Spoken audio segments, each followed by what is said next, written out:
हाय guys, अस्सलाम वालेकुम, welcome back to our YouTube channel Asli news 110। और देखिए, दो कमेंट्स ऐसे हैं जो दोनों ही सेम है, लेकिन एक कमेंट्स का मैं रिप्लाई जो है वो थोड़ा शॉर्ट में दूंगा, दूसरे कमेंट्स का जो रिप्लाई है वो थोड़ा लॉन्ग में दूंगा, क्योंकि दूसरे कमेंट्स में जो है मैं पूरा एक प्रोसेस आपको बताऊंगा बहरीन की वीज़ा के बारे में कि किस तरीके से वो अप्लाई होगा, क्या क्या क्राइटेरियाज़ हैं, सब कुछ उसके बारे में। तो वीडियो उसको पूरा देखें और मैं आपसे प्लीज़ रिक्वेस्ट करूँगा कि मेरे चैनल को सब्सक्राइब ज़रूर कर दें और वीडियो को लाइक ज़रूर किया करें।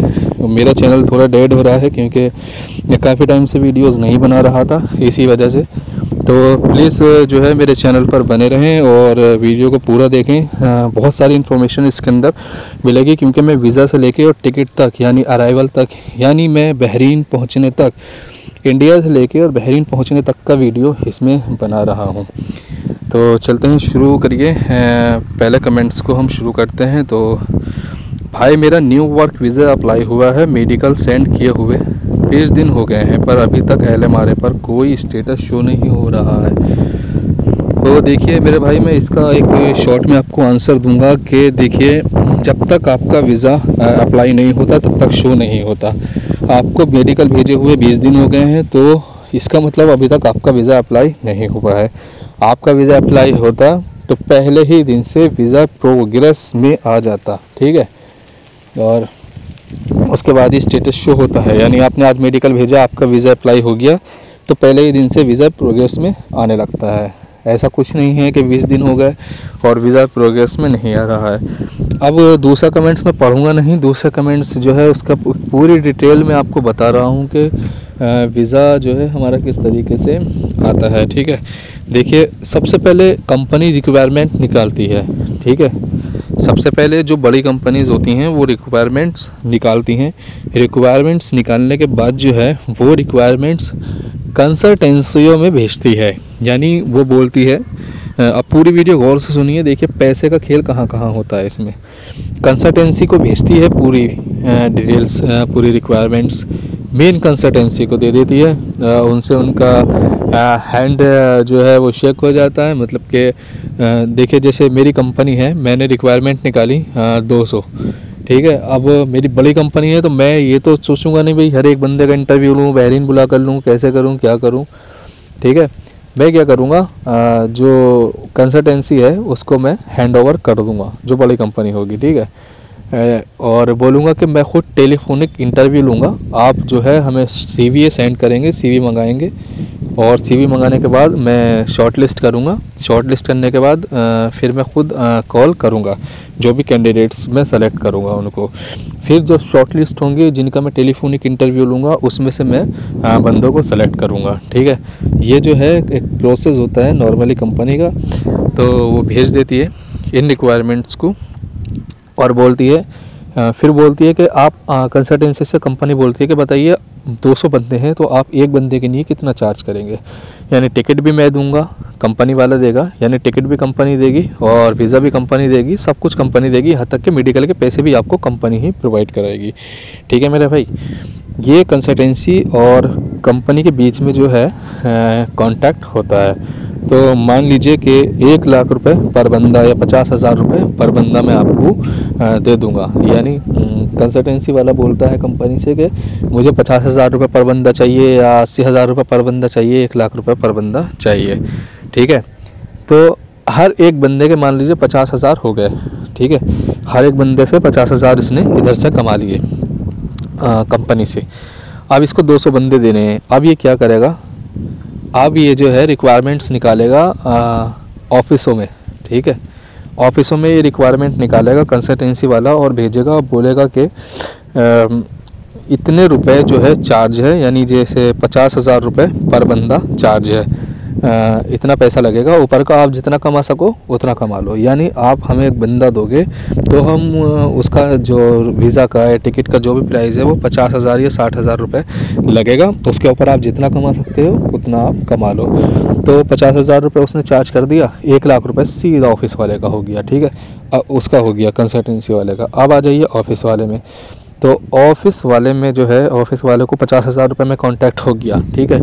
यानी अब वो क्या करेंगे, अब 50,000 रुपये में वो क्या करेंगे, वो बोलेंगे कि जी रिक्वायरमेंट्स जो है वो 90,000 रुपये या 1 लाख रुपये है, ठीक है।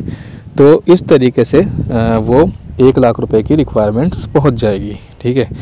1 लाख रुपए में वो रिक्वायरमेंट्स, फ्री रिक्वायरमेंट्स 1 लाख रुपए में पहुंच जाएगी। अब वो क्या करेंगे, वो अपने जितने भी उनके एजेंट्स हैं, एजेंट्स लोगों को जो है वो रिक्वायरमेंट सेंड करेंगे और बताएंगे कि ये है और आप जितना भी चार्ज कर सकते हो उतना चार्ज कर लो, हमें आपको बस 1 लाख रुपया पर बंदा देना है, ठीक है।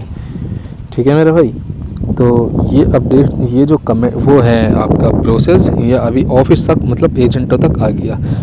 अब एजेंट लोग क्या करेंगे, एजेंट लोग कमाएंगे 20,000 25,000, यानी वो जो फ्री की रिक्वायरमेंट थी वो 20-25,000, 1,25,000 रुपये या 1,20,000 रुपये पे आ चुकी है, ठीक है।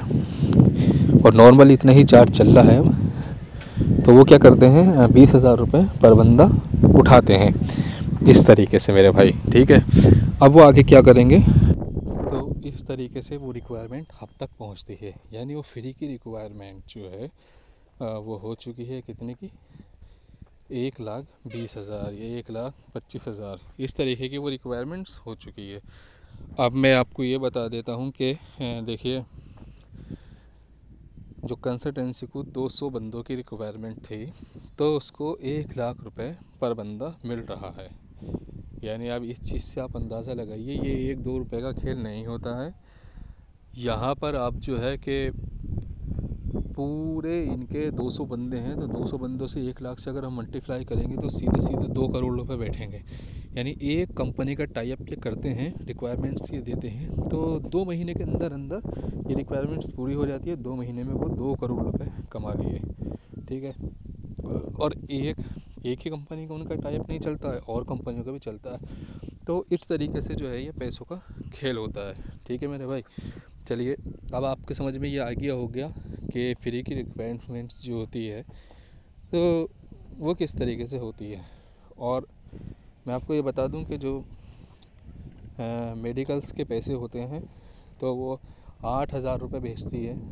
जो भी पैसे होते हैं वो अलग होते हैं, उसकी कैलकुलेशन अलग है, तो आप लगा सकते हैं 200 को 8,000 से मल्टीप्लाई करेंगे तो कितने बैठ जाएंगे, ठीक है मेरे भाई।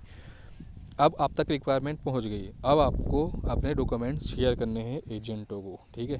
एजेंट्स लोग को अपने डॉक्यूमेंट्स आप शेयर करेंगे, शेयर करने के बाद सीवी वगैरह फुल एक पीडीएफ में बनाकर सेंड कर देंगे। वो आपसे मांगेंगे, आप एग्री हो इतने पैसों पे तो आपसे मांग लेंगे। उसके बाद वो क्या करेंगे, उसके बाद तकरीबन 200 बंदों के तो जाएंगे नहीं, कम से कम 1,000-1,200 बंदों के हो जाएंगे। तो वो जितने भी सीवीज़ हैं, जितने भी डॉक्यूमेंट्स हैं, सब कुछ मिलाकर भेज देता है कंपनी में, कंसल्टेंसी वाला। कंपनियों में सीवी शॉर्ट लिस्ट होती हैं, 10 से 15 दिन का टाइम लगता है। सीवी शॉर्ट लिस्ट होने के बाद अब फिर क्या होता है, उसके बाद जो है फिर होता ये है कि सीवी शॉर्ट लिस्ट होने के बाद फिर क्या होता है, सीवी शॉर्ट लिस्ट होने के बाद फिर ये होता है कि वो 200 सीवी वो 300 या 400 जो भी है उसमें सीवी सेलेक्ट कर लेते हैं। 300-400 सीवी सेलेक्ट करने के बाद वो फिर क्या करते हैं, उसमें शॉर्ट लिस्टेड करते हैं, ठीक है। सीवी को, सीवी की शॉर्ट लिस्टेड करने के बाद फिर एजेंट को, उनके कंसल्टेंसी वालों को बोलते हैं कि हम इस दिन से लेकर इस दिन तक कॉल करेंगे। आप अपने बंदों को बोल दीजिए कि इस दिन से लेकर इस दिन तक नेटवर्क में रहें, और कभी भी कॉल आ सकती है आपके पास 2-3 दिन में।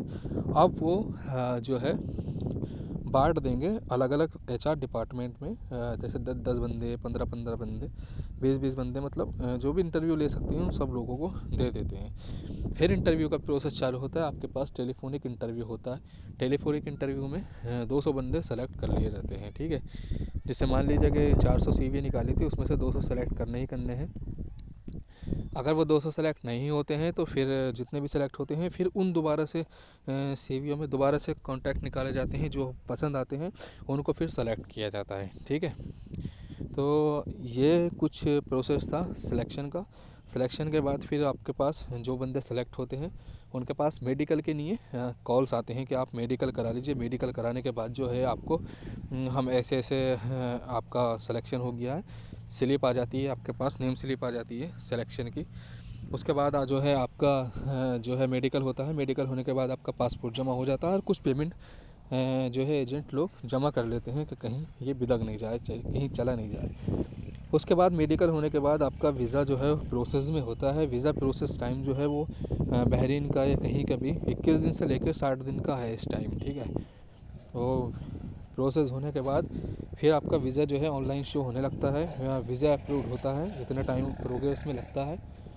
उसके बाद होता ये है कि वीज़ा जब आपका आ जाता है तो इमिग्रेशन वगैरह होता है, और बहरीन का इमिग्रेशन नहीं होता है, बहरीन का सिर्फ वीज़ा प्रिंट होता है और फिर वो ट्रैवल कर सकते हैं, उनका टिकट हो जाता है। टिकट होने के बाद फिर वो पूरा पेमेंट कर देते हैं और उनका एक टिकट हो जाता है ग्रुप के थ्रू, ठीक है।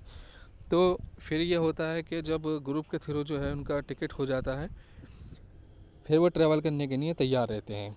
यानी अगर बहरीन को छोड़ के हम बात करें और कंट्रीज़ की, तो इमिग्रेशन होता है, वीज़ा स्टैंपिंग होता है, उसमें थोड़ा सा टाइम लगता है। यानी कुल मिलाकर 3 महीने का प्रोसेस टाइम होता है ट्रैवल करने के लिए एम्प्लॉयमेंट वीज़ा पे, ठीक है।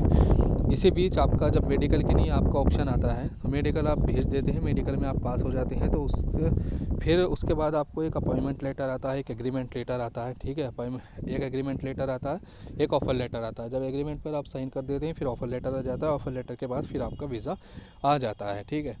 तो इस तरीके से फिर वो ट्रैवल करते हैं। ट्रैवल करने के बाद जो है आपको एयरपोर्ट पर आपकी गाड़ी लेने आ जाती है, जो भी कंपनी की गाड़ी हो वो लेने के लिए आ जाती है। देखिए वीडियो लंबा हो रहा है, थोड़ा शॉर्ट करके मैं बना रहा हूँ, पूरी डिटेलिंग में नहीं दे रहा। चाहते हैं कि पूरी डिटेलिंग के लिए तो मेरी पिछली वीडियोज़ हैं उनको आप देख सकते हैं, लंबी वीडियोज़ हैं थोड़ी।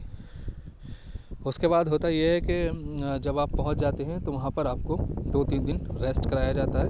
आपका बेड स्पेस आपको दे दिया जाता है, बेड आपको दे दिया जाता है,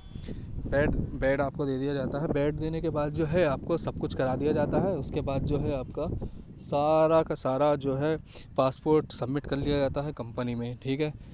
कंपनी में सबमिट करने के बाद आपका ये होता है कि फिर पूरा आपका प्रोसेस कंप्लीट हो जाता है। फिर आपकी ज्वाइनिंग हो जाती है, फिर आपको दूसरे महीने या तीसरे महीने सैलरी मिल जाती है, फिर आपका कंटिन्यू हो जाता है, 3 महीने में वीज़ा पक्की हो जाती है, ठीक है मेरे भाई। कोई अगर गलती हो गई हो तो उसके लिए मैं माजूद हूँ, और मुझे बता सकते हैं कि यदि वीडियो पसंद आई तो लाइक ज़रूर कर सकते हैं। प्लीज़ चैनल को सब्सक्राइब ज़रूर करें, वीडियो को शेयर ज़रूर करें ताकि ज़रूरतमंद तक ये वीडियो पहुँच जाए।